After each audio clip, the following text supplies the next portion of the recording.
Good morning to those of you listening. Classic Radio 105.5, 105.9. Good Friday morning. It's the 24th of November. Those of you viewing GBN TV, whether you're viewing Channel 7, Channel 11, or Channels 20, good morning. Those of you who are viewing via social media platforms, whether it's the YouTube channels, the Facebook page, good morning. Welcome to The Point this morning. A little off of the norm, a little unusual, but you say, it's how can I say? It's better to be here than love being here. Something like that. Good morning, Mr. McIntyre. And nice to have you on a Friday. Yeah, it's not a usual day for folks will see you here on Classic Radio, but it's happy to have you on To The Point this morning. And welcome. Great. I am happy to be here.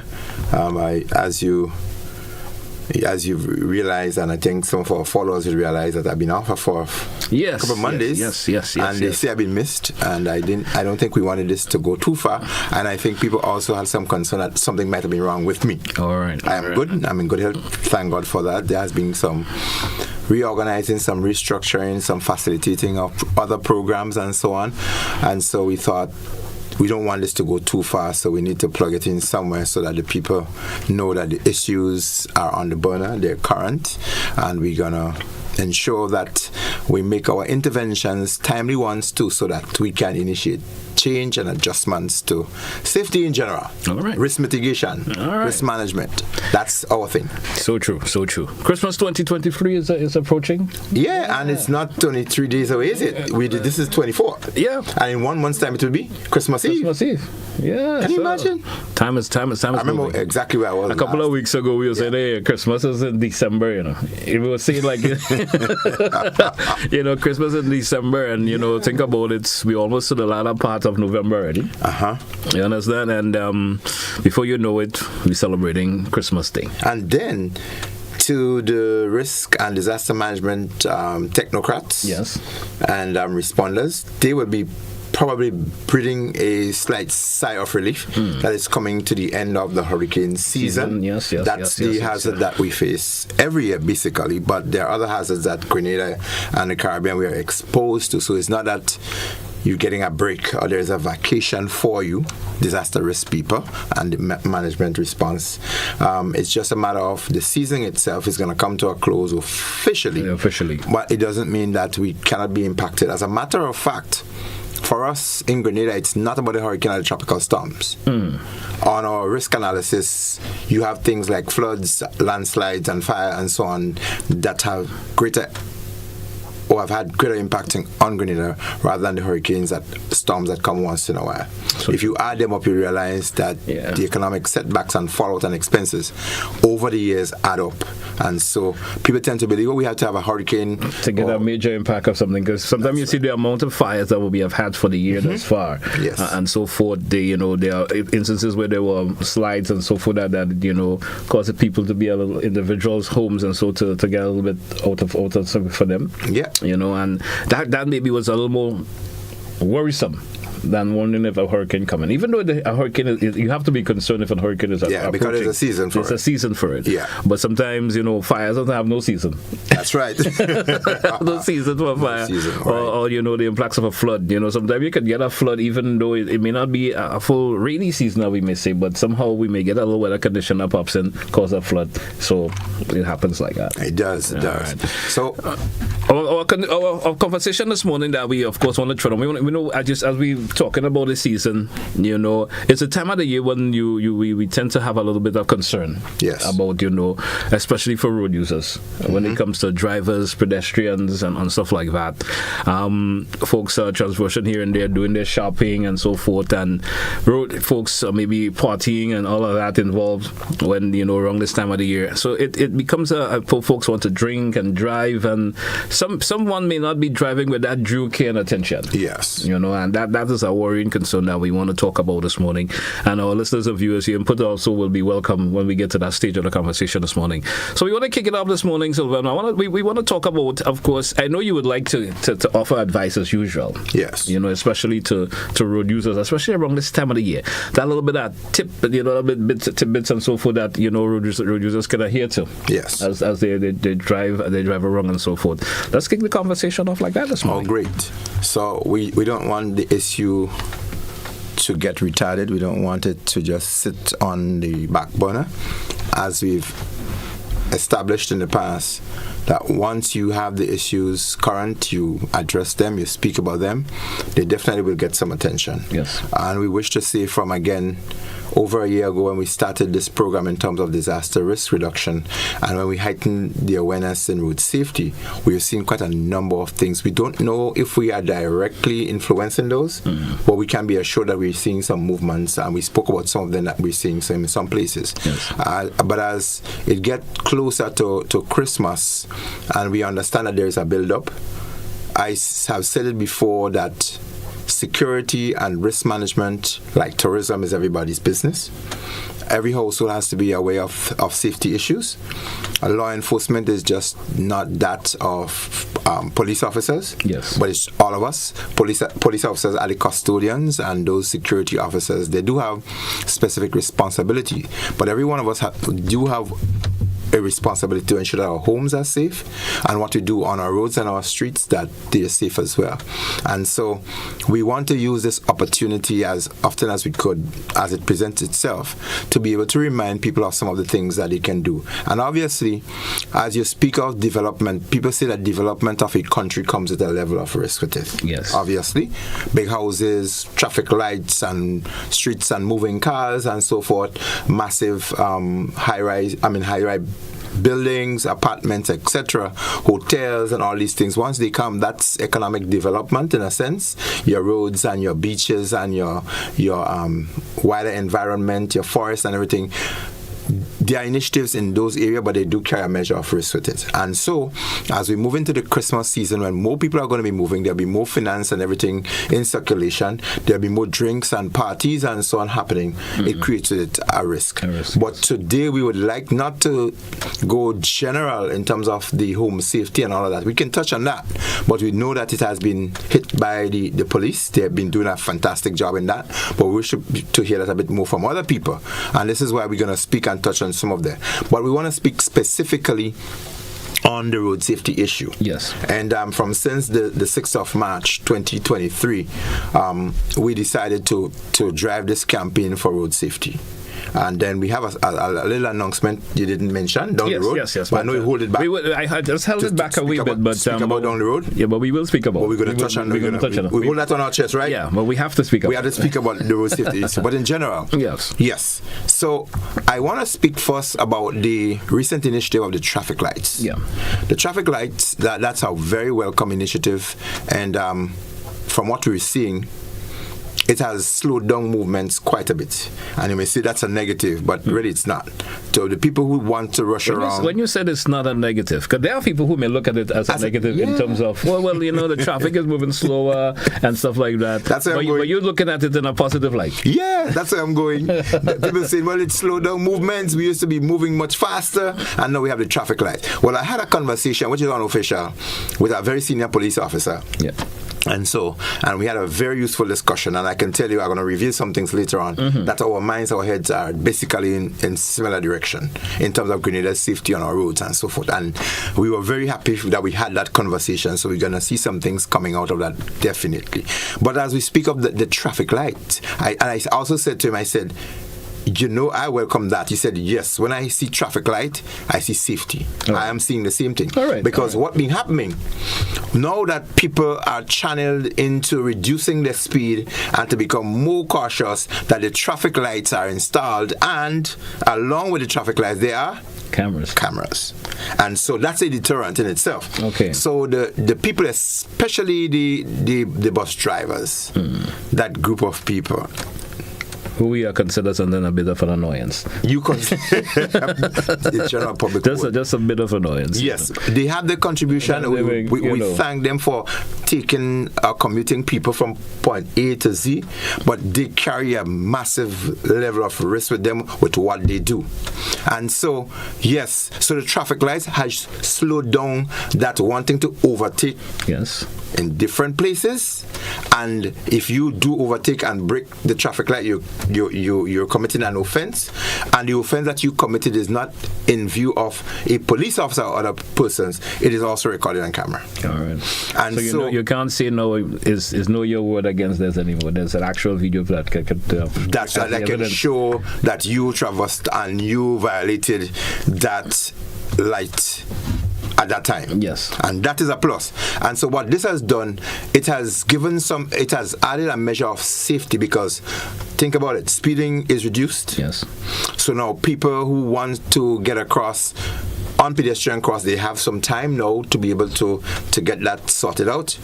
And then the people who want to move from point A to Z, they don't necessarily have to be waiting on the discretion of somebody else, but they have to be along the light, and everybody would have their turn. Exactly. Now, the traffic light does have a lot of disadvantage in terms of if you are in the city or someplace, in some areas, the traffic lights, they do not have discretion, do they? No, they don't. They don't. Because they are programmed. Yes. And this is why there are wardens and police officers who are stationed in some of these places. When the traffic light is not moving the volume as it should, they would suspend the lighting for a while, or they would take up physically and move the traffic. And that is important. Okay. So it is really critical for police officers to be in tune and to understand the process and the areas where traffic will flow and at what time it is likely to build. And so there will be no perfect programming of the traffic lights. So true. Absolutely. Yeah. But the whole aspect of people moving slower, more cautious, safety is added to our road, and that is very welcome. But on the other side of it,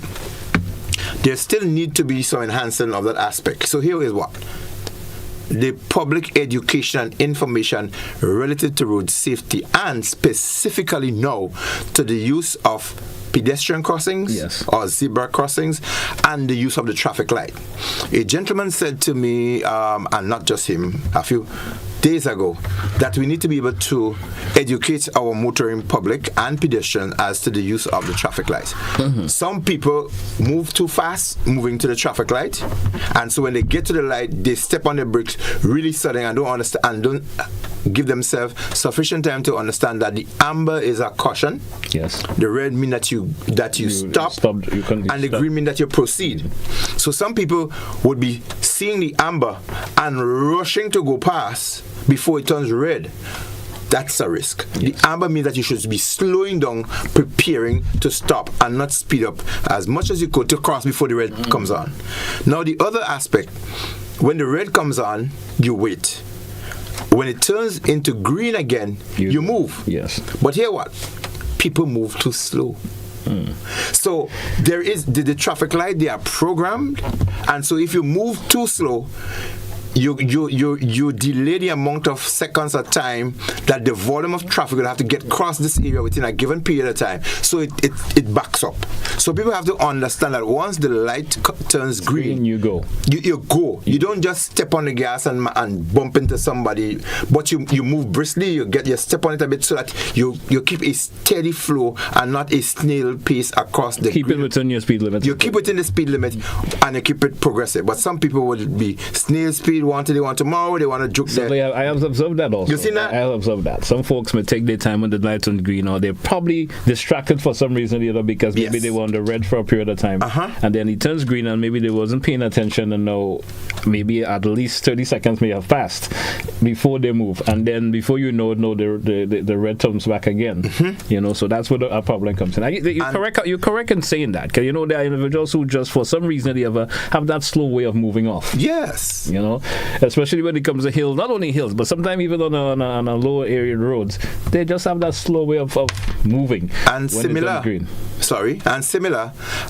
to the pedestrian, when you are using a pedestrian cross, it's not that you take your time, you flick your hair, you check your phone going across the pedestrian cross. No, you move briskly. You don't run and you don't walk at snail speed. You get briefly, cautiously across the zebra crossing or the pedestrian cross, so that you can get as quickly as possible and as much person as possible would get across to the opposite. So again, we have to keep the process of the information flow as to how people would use the pedestrian cross and how drivers should use the traffic light. Let us get used to it. I think that the question of re-educating, and that's why I think that's where the police should come in again and have more conversation with people in terms of the use of the traffic light. Right. I mean, we may have known about it a couple of years ago. Remember, it's been a couple of years that we were not using it at all. A lot of people know driving. Do you know and just forgot that we ever had traffic lights. Correct. For some reason. I mean, when you're not getting something on a regular, you have a tendency to forget about it.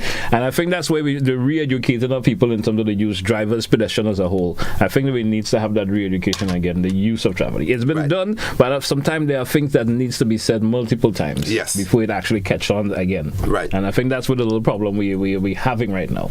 And I think the process too, in terms of how the traffic lights were initiated this time around, may have been a little bit of cause for concern. It felt like it sprung on us. It was just sprung on us. Although the minister did say early on, I think it was supposed to have been commissioned very much earlier than the time it did. Yes. He did give a date as to when that should have happened. I don't think a date was given you. Yes, there was a date that was given. I'm very conscious of that earlier on. I knew it was coming. It was coming. We didn't mention I the could lights. challenge it, and we could go back to the clip. But I missed out on the date. But I said we have everything in place, and it's going to be commissioned by this time. Yeah. Right. It did not happen. Obviously, it's not. The thing is, it's not perfect. But when it was to happen, then we should be prepared for it.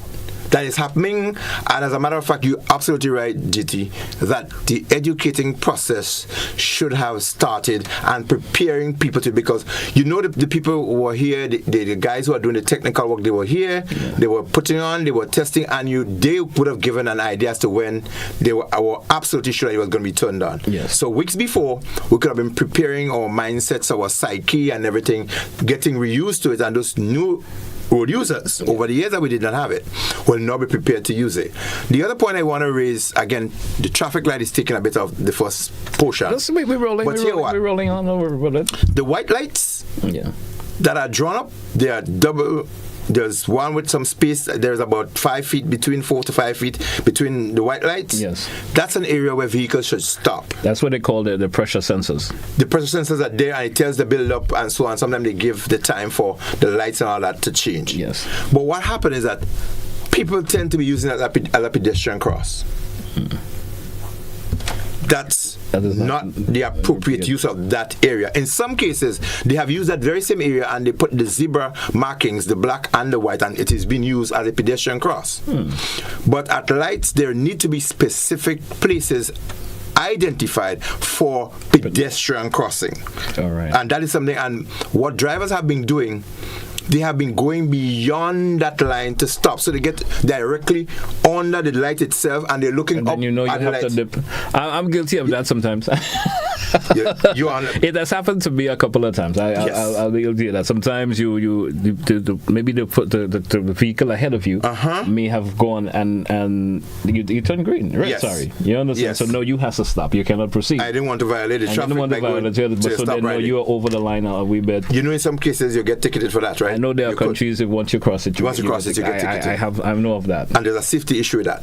I also want to say, and the officer and myself were having the discussion, and I said to him, policing is not about our cities. They're not only where traffic light, but it's also very rural. Okay. Some of the traffic congestions that we're seeing and the parkings and all that, which we could elaborate on, a lot of it happens in rural areas. And what happened, the rural anger and attitude comes into the urban areas. Exactly. And we have some problems. So what we you could do it out of the main city, so you start bringing that attitude into the cities now. That's correct. Yeah. So it identified the need for us to have not necessarily what we call community policing, but we should have more policing in the communities. In other words, they should be policing the parkings, the traffic issues, the other issues at the community. Because what happens some places, they don't allow in town. It happens. People park anywhere, they do anything, sometimes with vehicles, and it builds up some anger, some rage, and some attitude with people. So we would want to see, hopefully, in the next couple of months, and I'm reasonably informed that a new batch of police officers are coming out. Were released. Yeah, I think that's where the leniency of the traffic department comes in there. They're a little bit too lenient in terms of the how individuals park. Yes, a little too lenient, and it continues where folks are continuing to do it because they realize there's no penalties for it. Right. And they did it once, and a police officer may just pass you even though they see you causing an obstruction and so forth. Don't tell you anything, so you think it's okay. It's okay. You understand? And bring that attitude somewhere else. So you know what? We recognize that the process of traffic management has to be changed. We need what is called a traffic study or analysis generally, and it's sometimes called traffic engineering, where we redefine the volume of traffic, the kinds of traffic, the time of particular traffic, and so in particular areas, and design mechanism that would combat that. It is saying to us now, in terms of even our general safety that impacts our parking, that we have to move to the point where parking should be allowed at particular times. Yes. And at other times, there should be no parking. It just cannot happen anymore. It is not life and activities as usual. I will also chip in on you and say particular vehicle types should not be allowed to roam move the roads certain places, certain times. We already have that. There are but then it's not enforced. That are not allowed in certain places at certain times. And it's not enforced because sometimes you see bigger trucks are going through the tongue of St. George and you wonder why are they going through that time of the day. Yes. You understand? So we need to be able to do that. People, for what I recognize is that where we live is where we want to park. It may not be appropriate. We want to buy 4 and 5 vehicles or otherwise, and we don't have a parking place for that, so we park on the street. There's one soaring issue that a gentleman brought to my attention, and when he brought it to me, it bled my heart, because it is one of the same area where I lost my son just a few months ago. Yeah. At the Maurice Bishop Highway and other places where there are supposed to be sidewalks, and people park on those sidewalks. So what they're doing, the people who are jogging, the pedestrians who want to go along the merry business, because vehicles are on those sidewalks, or the shoulders they have of the road, to veer out into the road, walk into the road, jog into the road a little bit, and so they expose themselves to that level of risk. We are saying that this must stop. We must be able to police and enforce our streets more effectively, and as other road users, drivers, residents, we must become more conscious of the safety issues and be considerate for other road users, which include the pedestrians and the joggers. And therefore, our pedestrian crossings and our sidewalks should be enforced in terms of no walking, no parking, penalties. Yeah. So there has to be some rigorous enforcement of that kind of an issue to ensure that we are cultured differently and our attitude changed towards safety. Mm-hmm. Unless we get to that point where we are seeing more stringent measures in enforcement, we're going to have some. We just have the, as you would say, same old. And the final aspect that I want to touch on in terms of the traffic lights and its issues and the pedestrian crossings, I spoke about tongue and country. Yeah. I drove through Grenville just over a week ago, and I paid some attention. I was walking, as a matter of fact, and I was about to cross, and I realized, but wait now, there are no pedestrian crossings here. There are only the lights. And you're talking about the lights and the marks just there. And I said, where do I really cross? And some people use the pedestrian crossing. So I'm saying, as I observe, let this be a call for corporate Grenada, if you want to give some support in identifying the areas for pedestrian crossings. We should not let any part of our island seems to be not well kept and taken care of, and other parts gets precedence. We're saying that Grenville, there need to be more prominent markings. All right. I saw it. I am highlighting it. Other places around our island, they should not be seen as lesser of a place than the city of St. George, where tourists and other people come. Every aspect and every place in Grenada must be recognized and appreciated and be given the measure of attention that we should enjoy, we should benefit from, and we should be proud of. So I'm saying the observation in terms of markings and pedestrian zebra crossings in the tongue of Grenville and other places around, that is something that should be addressed and looked into. All right. So let me do for a break. Let's take that break this time. When we come back, I mean, we've been getting lots of calls for a few minutes, but we were not ready for the calls as yet. But we will be taking them as we go along. We do for a break. Let's take the break and we're coming right back. Stay with us, folks.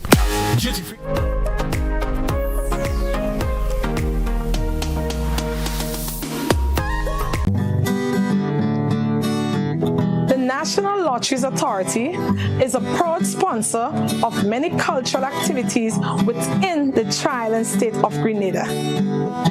My name is Anderson Matheson, also known as Leftis, and I'm a calypsonian and string band music player from Carrico. I support the games of the National Lottery Authority because culture benefits tremendously. Annually, the NLA supports the Carrico and Petit Matinee Carnival, the Carrico String Band Music Festival, and all regattas, among other activities. When I play the game of the NLA, I can see where my money goes, and it's an investment into our culture. Yes, Grenada, when you play the games of the NLA, you enable us to invest in the skills and talents of our people in the areas of sports, culture, and nation building.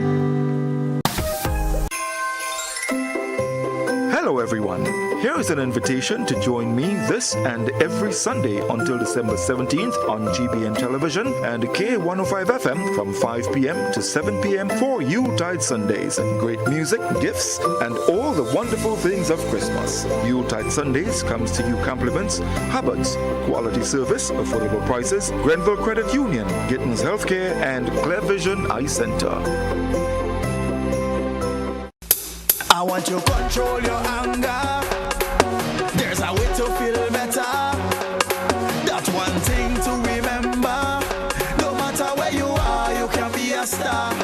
Stop and take a deep breath and relax yourself. Take another deep breath and relax it. Eliminate violence.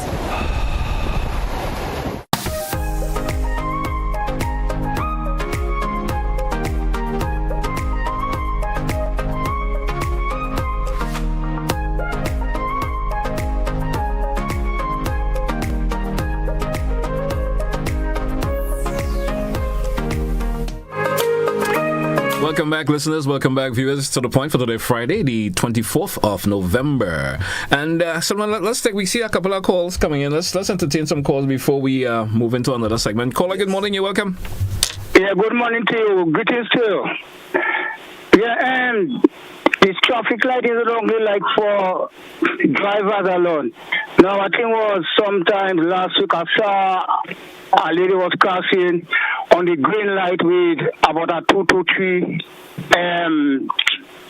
children behind her.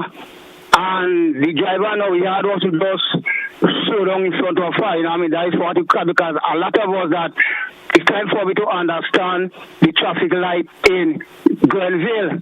And the next point, it's too much of vehicles parking on the sidewalk, especially in the center street coming across in the back of courts. This is a big problem for the people who is using the sidewalk. Remember, we cannot use the road for our, whatever, because the public road is for the vehicle and the sidewalk is for we people to walk on. So this vehicle who is parking all about on the sidewalk, this is not right. Have a good morning and you enjoy your holiday. Christmas is coming up. Thank you. Thank you, Colin. Relevant point. He's on point. You don't have to say anything about this. He said it in his way. He said it in his own way. And, absolutely. Relevant point. Because, sometimes, it's noticeable, because sometimes you see individuals trying to cross while the light is green. Yes. And that time is really for vehicles. So they think it's green for them as well. For them to go too, right? Yes. Caller, good morning. Welcome. Good morning, GT, and good morning to your guest, Honorable Sylvan McIntyre.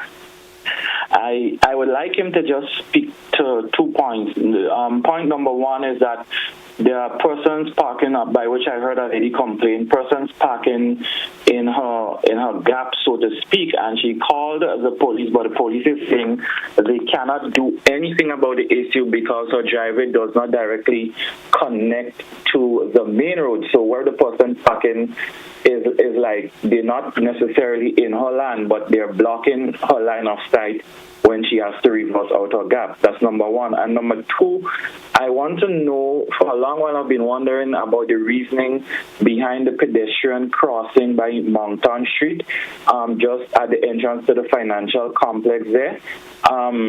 The pedestrian comes from the museum side and it goes straight across into the driveway, the active driveway of the financial complex. And I think that needs to change, because when you're crossing the road, it's like you're crossing onto a vehicle that is turning out of the parking lot. So I was wondering if something can be done about that. Thank you. Thank you, caller. Thank you so much. And that's a good observation there. Oh, yeah. With that particular pedestrian. Again, that's usefulness. I have noticed that. I have noticed that also. Yeah. That's a very usefulness progress of the program and people's observation and intervention. Remember we spoke about the one I was leading into that garbage bin? Yes, and it was moved.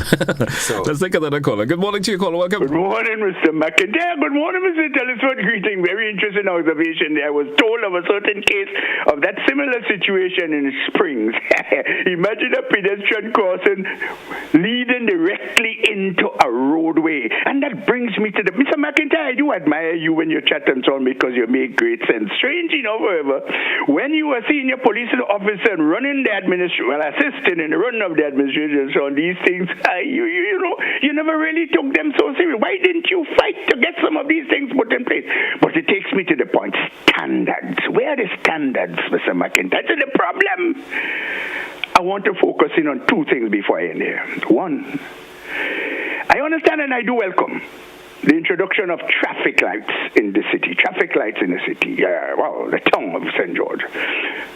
I have been inquiring because I haven't had to go to St. George, but I do have to go some 2 or 3 times before the end of the year to sort out my little business, What happens to people like me? How will I get to know that I am on a pedestrian crossing, etc., etc., as a blind person? Has tactile markings, otherwise known as echo boards, been placed in there for the visually impaired? How does the visually impaired manage? Mr. McIntyre, I've also been asking questions about the markings in the road. Now, I know you don't represent the police, so you talk as a Grenadian with certain knowledge. Hallelujah, and appreciate that. It's unfortunate that the police, who has a duty to educate the matters on the country on matters of traffic, the ordinance and whatnot, don't have the capacity to do it. But we have to accept what you're saying because you talk facts. Paint markings, and let me put it this way, pavement markings as international standard, including the color and the classification of the paints, in other words, the intensity of reflection and otherwise. Mr. McIntyre, I learned that there are some pedestrian speed humps are not painted, and some painted white. No, this is most ridiculous in a country 2023.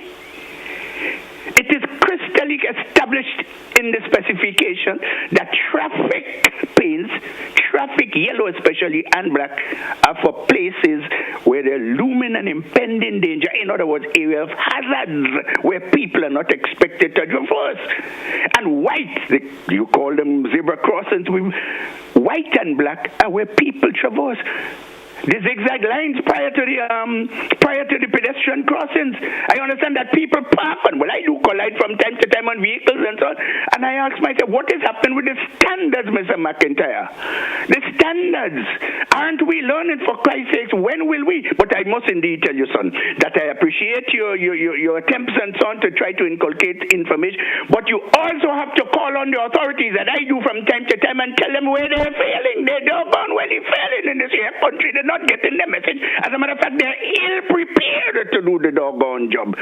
I trust that for what I've said makes some sense to you all. Have a nice day, will you? Thank you, caller. Thank you so much. And just as Citizen Road has said, people tend to believe that my timing in terms of dealing with this is off because I was part of the RGPF and a senior police officer and never said so. There's no evidence to indicate that I've never articulated the issues that I am raising now. And people have to recognize that in your capacity as a public servant, there is the right time for just about everything, whether you're a public servant or not. So the timing may not have been right for me to be public with some things. I do have the opportunity and the privilege and the knowledge to be able to do that. And it's not in condemnation or to highlight deficiencies, but it's a matter of addressing the issues so that we can deal with them. And I have been articulating the issues, a lot of them that have been implemented would have been some suggestions through discussions at meetings that I would have made as well. So it's not that I had to have come out to say. But I guess that clears the air a little bit. Yes. Just a little bit. And there are some people, even some police officers have been, where was he all the time? He's talking so and talking now. I have had that feedback from some people as well. All right. Those kind of a negative feedback. But criticisms are always appreciated, and that's a useful, in terms of observation and clarity I needed to make, that I'm not doing it because of any particular opportunity that I want to create an atmosphere or platform. All right. Let's take another caller. Caller, good morning. You're welcome. Yes, good morning. Good morning. on to Mr. McIntyre especially. I want to make 3 points. First one, I would like you all to take the authorities to take note of the trees along Canteen in front of the Anglican High School. Something is happening there to those trees, and I really like them to. You wanted to say something, Tim? No, is it the mahogany trees? The mahogany trees, yes. I would like attention to be placed on them. Then the other 2 points I want to make. The traffic light. I've been around by Food Fair, and I've noticed the buses, they're blocking traffic, they're stopping, and they're turning in front of the traffic light in that junction there. I've seen it with my own eye. They're holding up the traffic, turning and picking up passengers in the road, holding up the traffic. And then the third one, from time to time, I notice someone with a collection bin placing it along in front of the Republic Bank on the Mount Bishop Highway. I don't know why they do it. But, I mean, they're collecting garbage, yes, but on the sidewalk, I don't think is the correct place to put it. And they've been doing it 3 or 4 times. I've noticed it happen, and I really, really like it to stop. So those are the 3 points I want to make. Thanks. Thank you, caller. Thank you so much. Very useful contribution. For your contribution this morning. Thank you so much. Comments and your feedback. All right. Great. So, before we entertain another caller, of course, there's a particular announcement you want to make. Yes. You know, time have a thing. We have creeping up on us. So, before we entertain some other callers, let you make that contribution. Let me go back and take some of the callers. I'm seeing lots of contributions also via the Facebook page. Yes. You can take some of those contributions also, but I will give you the opportunity to make that. Right. But I think I will give the other aspect as a summary in terms of what people will expect people to do coming closer to Christmas. Remember we mentioned some safety issues on the road. Yes. But I just want to make this is a small announcement now. We do have a bigger one coming in January and March of 2024. Remember, we had this initiative after the tragic death of my son, March 6, 2023. We hope to create some recognition for road safety on those dates. His birthday also is the 13th of January, and we hope to be able to do something on that day. But what we have come up with as the Asher McIntyre Safety Foundation for Roads, it is dubbed I'm Safer. Yes, that's the acronym. I'm Safer. I'm Safer. All right. I'm Safer. That gives the meaning that I'm safer through this initiative. Okay. So it's the Asher McIntyre Safety Foundation for Roads. I'm Safer. And what we have decided to do for this Christmas, it was not a long-term plan. It was not long in the planning, but it came personally into my spirit that we can give a gift to Grenada. Mm-hmm. So it's called 12 Days of Christmas Safety Gift to Grenada. Yes. And the initiative is to go around major assembly points like the bus terminus in St. George, the bus terminus in Sotiers, the bus terminus in Grenville, and other places around to do demonstration of some safety things that people can do, particularly in first aid response. Okay, good. We will drive it mainly towards bus drivers and conductors, and for other persons who would be waiting to catch a bus to go from somewhere. Yep. We will be spending at least 1 to 2 hours in those places, and we want to be able to do that for 12 days of Christmas 12 days of Christmas. So it's a 12 days of Christmas safety gift. And the initial one kicks off from when? To Grenada. So the period is between the 4th and the 20th of December. We are going to be doing that, as I said, on the bus terminus in St. George, Sotiers, Grenville, and other places. We have written and hope to get the endorsement from the Ministry of Health, endorsing the initiative. We hope to get places like the SGU and other volunteers. And I'm making the appeal for persons, retired nurses, persons who are first aid trained and current. If you wish to join us on this campaign, you can call me at my personal number for now, 405-7451. You can also email me at silvermac.biz@gmail.com. Again, Sylvamac, SYLVAMAC.biz@gmail.com. If you want to join us in this campaign, you have the time.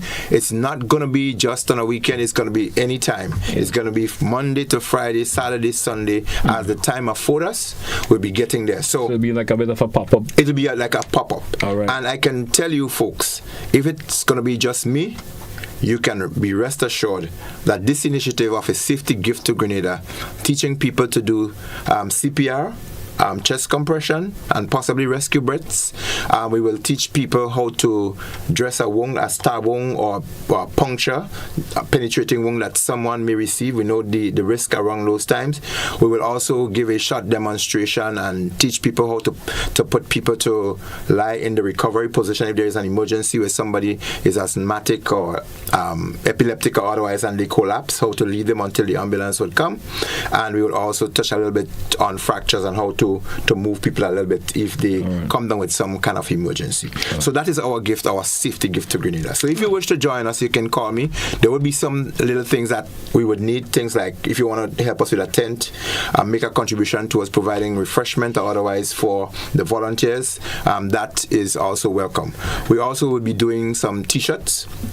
So if people wish to donate, we want to look at printing about 50 t-shirts and so forth. So if people want to make a contribution towards donating some t-shirts for us to print for the people who will be there, you want to assist us with types of refreshment, you have a tent, you have bandages and dressings or any of these things that you wish to give us, or even mannequins that you may have that you wish to make available, or you can come and join us, you will be most welcome to that. Give me a call. As we establish, we're going through our board building process. We're going through our statement of value and purpose, our mission statements and purpose of intent and all that. We're going through these instruments, and our account is not yet fully established. Once we've had that all on our website and page, all of that, once this is done, people will be having a place that they can go to. But in the meantime, while these are happening, we have decided to give a gift to Grenada for this Christmas season. All right, great. Let's entertain another caller before we move on. Again, this caller been calling for a wee bit. Let's see what their contribution he wants to make, him or her wants to make. Good morning to you, caller. Welcome. Good morning, gentlemen. Mr. McIntyre. Well, I know you was very good at that training you do with first aid and all this thing. I did several of those with you, and because you were going around the whole country. Caller, before you proceed, would you mind lowering the volume of your radio or television in the background, please? Yeah. Well, that is... Yeah, I was saying that Mr. McIntyre, I know he's capable of doing the two jobs that he's doing with the first aid and the rescue things, because I did several training with him when he while he was working in the service, going around in companies and business places doing all these trainings, and it's very good at it. But Mr. McIntyre, what I want you to have a look at, that entrance going into, somebody draw that last week, attention, going into the cemetery or the vendors marketing granaries. They're just doing some work there. And if they could only cut off a part of that sidewalk and bring it more on the side, there will be no more traffic going into the cemetery stopping. It will be just driving. So that is one of the alterations. And I don't know it about safety, how you think about it, how you know the points. I guess you know the points in the area. What I'm looking at is from on the concrete strip area there, when you come straight down. If the authority at some time or the other can look into a situation where they can put a jetty down there, so you're going to have some access from the airport and Point Allen area, where the hotels, they have 2 hotels down there, and all this stuff could be done. But I know that someone mentioned to me that there's a sewage system come out there, but that is not a sewage system. I don't want to say what it is there, but I'm not, as you in the capacity you are as safety and thing with the police. That thing that they're seeing there is the grain of Grenada. If anyone interferes with this, the whole our sabotage is the whole of Grenada will shut down. I don't know if you're aware of what is there. I know about it. Thank you. Thank you, caller. Thank you so much for your contribution. Mr. McIntyre, we due for a break. Let's take it, because, of course, time has been creeping up on us. Let's take the break. And when we come back, we discuss more in our final segment. Stay with us, folks. We'll be right back.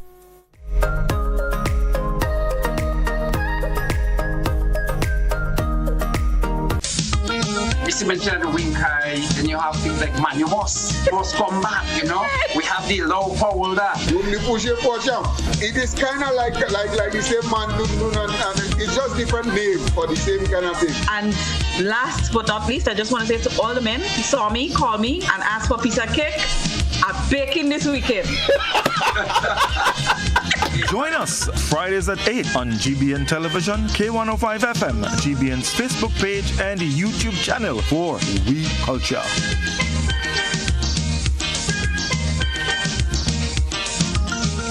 Looking for that injection of vibes and energy, of course? Well, I've got just that. Hi, my name is Gary, Mr. Smooth, and I'm inviting you to join me on the Hot Morning Show on Hot 98.5, 98.7 FM. Weekdays, Monday to Friday, 6 to 10 in the morning. I've got a healthy dose of your favorite and most infectious hits sampled with information, news, laughter, and all the other ingredients that go into making the hottest morning show on the radio. The Morning Heat. And while you're at it, don't forget to hit us up on WhatsApp, 435-7517. We've got topics, we've got discussions, calls, voice notes, and so much more. But I can't tell you everything. You gotta tune in. The Hot Morning Show on Hot FM 98.5, 98.7 with yours truly, Gary, Mr. Smooth.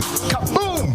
GBN Television News at 7, a pulse on all things Grenadian. Look out for our new features through expanded synergies with our media partners in Barbados, St. Lucia, Jamaica, Trinidad, and beyond. Capturing the latest in news, sports, weather, and entertainment. Credible, informative. Thank you for making us number one. News at 7, live, Monday to Friday on GBN Television, Channel 7 and 11. K105.5 and 105.9, Hot 98.5 and 98.7, GBN Television Facebook page and YouTube channel, and www.gbn.gd. GBN, with you anywhere and everywhere.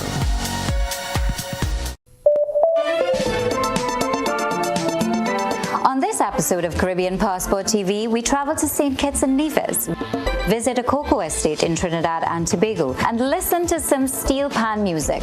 And then we'll wind down with some paintings, right here on this station.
Welcome back, listeners. Welcome back, viewers, to The Point here on Classic Radio, GBN TV. Good morning once again to our viewers via social media platforms. Good morning, and thanks for being with us this morning. Mr. McIntyre, of course, healthy conversation this morning. We kicked off with, of course, the conversation about the traffic lights. Safety issues. And that has certainly sprung a lot of conversation with us. See the calls are still coming in. I think we're going to take another call, see what this other caller has to offer this morning. Caller, good morning, welcome.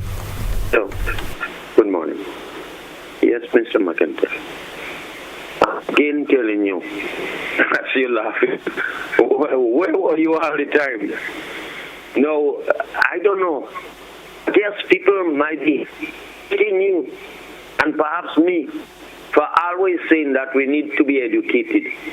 Now, a lot of us believe education is been only to count money and possible to fight and curse and do those things. If we are educated, we'll be better able to handle ourselves. And I'm glad you're pounding on the word education. In fact, I've looked at the construction of the traffic light. I'm not saying that they're good or they're too good or they're bad, but I'm saying that there seems to be some mistakes.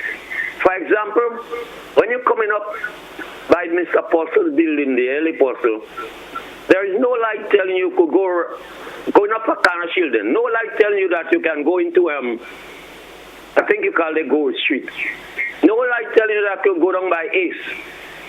Now, which means to say you have to take on your own merit and say, okay, you could go left or you could go right. And something is wrong. At the same time, I made this statement that it might have been better. It's true. You would say that the money is well spent because people have been educated. I would say the same thing too. But people need money, so maybe I'm using that sum. The 6 million or the 8 million spent on the light would have been better spent. Maybe to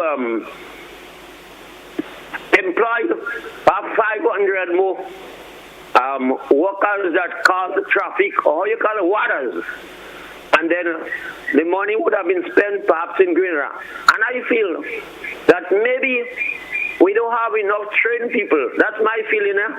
I don't have no facts, so I have to feel that they have to Paul, I'm going to ask you to take another 10 seconds and wrap, please. Whenever one or two something happened to the lights, so it's another set of money we have. Maybe you could educate them by telling them, start training people, so that when the light goes wrong, then somebody in Grenada or some set of people might be able to do it. And finally, I'm asking you a question.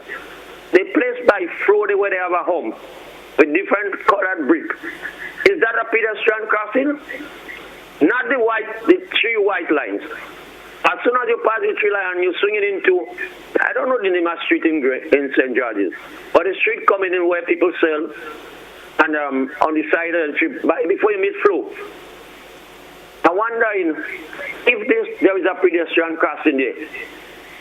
Right? I don't know if you understand me. I hope you. All right, caller, fella, thank you so much for your contribution this morning. Let's take another, of course, comment here from someone via the WhatsApp and eagerly wanted me to ask you this question. They say, Mr. McIntyre, of course, you mentioned about the traffic lights. Do you think that there should be a walk and don't walk sign also when the lights turn red for the pedestrian crossing, as you may have seen in the diaspora she's mentioned? That's a given. Listeners, followers, viewers, no system is perfect. And Grenada had this initiative before, and it went dormant for a while, and it went out of commission because the company that made the repair parts for traffic lights, they went out of commission.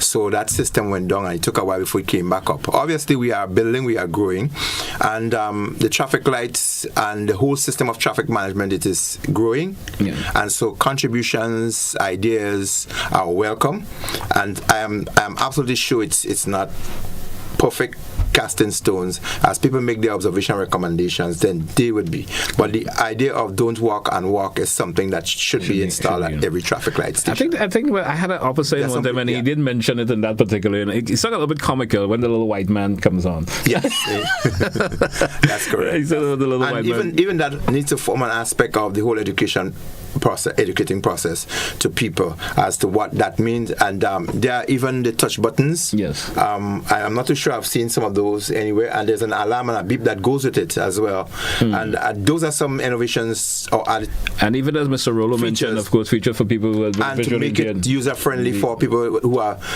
physically challenged, blind, or mobility issues, etc. Right. That is something that added, ancillaries that could be put, or features, to the traffic light system. All right. Caller, good morning, welcome. Morning, GT, and morning, Mrs. McIntyre. As usual, the program is very informative. My concern is whether the right people are hearing or listening to the program because of the fragmentation of media, different people listening to things sometimes like not important. But certainly is important. I would ask a couple pertinent questions. Yes? In terms of emergency, like the emergency vehicles need to come through the traffic, have we considered when constructing the lights, how are we going to respond to that?